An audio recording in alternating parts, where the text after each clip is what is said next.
काली पत्नी। एक गांव में रमन नाम का आदमी रहता था। एक दिन की बात है। रमन बोला, अरे सुनीता, तुम सांवली, ऊपर से है काली साड़ी, वो अच्छी दिखेगी क्या तुम्हारे ऊपर? पहले की तुम्हारे रंग को देखकर लोग ताना मारते हैं। रमन सुनीता को बोला, हो। पति और सास का बोलना सुनकर जरा उदास हो गई। वो काली नहीं थी, सुनीता की नाक नक्शे में अच्छी थी, पर पति और सास कलर को लेकर सुनीता को हमेशा ताना मारते थे। एक क्या क्या करेगा वो भी, वह गोरा और सुनीता सांवली, लोगों का क्या।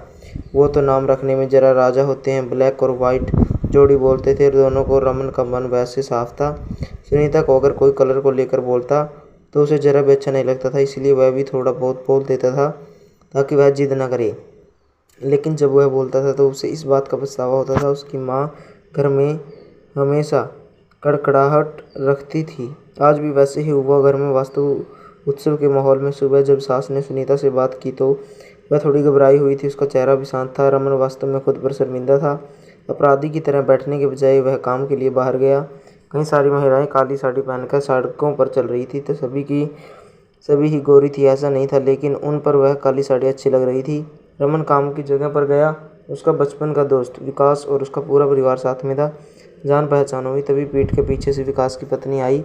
वह भी काली सावली ही थी, काली साड़ी पहनी थी। उसने पीछे से एक आवाज़ आई, प्रिया दीदी, अच्छी दिख रही हो आप, आपकी साड़ी भी अच्छी है। और आप भी। प्रिया के चेहरे पर खुशी आई। उससे ज़्यादा विकास खुश हो गया था। रमन विकास को कौतूहल से देख रहा था। विकास ने वह देखा और जाना वो रमन के वासावलों को हल करना चाहता था। विकास ने रमन से सीधे ही पूछ लिया, पूछो, तुम्हारे मन में जो भी है मैं तुम्हें उसका उत्तर देने के लिए तैयार हूँ। रमन पहले हड़बड़ाया, फिर वह बोलने लगा कि नहीं नहीं, ऐसा कुछ भी नहीं है। विकास ने रमन से कहा, तुम मुझे नहीं जानते कि मैं लोगों का मन कितने अच्छे से पढ़ सकता हूँ। तुम तो मेरे बचपन के मित्र हो, तुम्हारी मन की भला मुझसे कैसी छुपी रह सकती है। विकास आगे बोला, चलो ठीक है, तुम्हारा सवाल भी मैं बता देता हूँ। तुम यही सोच रहे हो ना कि मेरी पत्नी जो रंग से काली है और आज उसने काली साड़ी पहन रखी है, फिर भी वह और मैं इतना खुश कैसे? रमन सब कुछ शांति से सुन रहा था और कुछ भी नहीं बोल पा रहा था। विकास बोला, काला रंग ऐसा रंग है जिसमें दुनिया का कोई भी रंग मिला दे वह कभी नहीं बदलता, यानी कि किसी और रंग की संगत में अपना अस्तित्व कभी नहीं छोड़ता। इसी प्रकार प्रिया भी दिल से एकदम उस कलर के जैसी है, कभी भी रंगीन ना होने वाली लड़की। वह अपनी मर्जी से जिए, यही मुझे लगता है। मैं उसे खुश देखना चाहता हूँ। लोगों का क्या, वह तो बैठे ही है बुरा भला बोलने के लिए। कोई औरत रही तो छिपकली बोलते हैं, काली होती है तो चूहा बोलते हैं। क्या क्या नहीं बोलते लोग, ताना मारने वाले मारते रहें। हमें हमेशा खुद खुश रहना चाहिए, वही मैं अब कर रहा हूँ।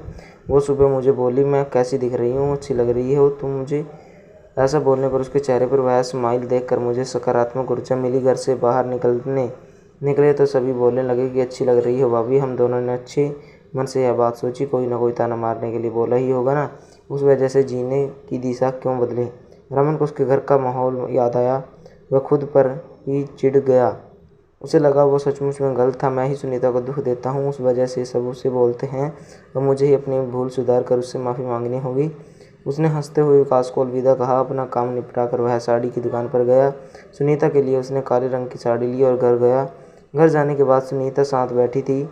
उसने सुनीता को आवाज़ दी और साड़ी उसके हाथों में दे दी। सुनीता को जरा अलग ही लगा। उसने शक की नज़रों से रमन की ओर देखा।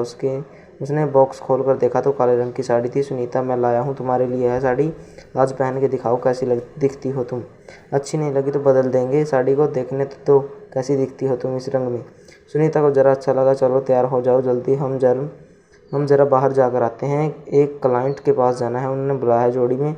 रमन का बोलना सुनकर रानी तैयार होने गई। वो दोनों बाहर गए और सभी ने उनकी तारीफ़ की। अब सभी खुशी से जीवन व्यतीत करने लगे।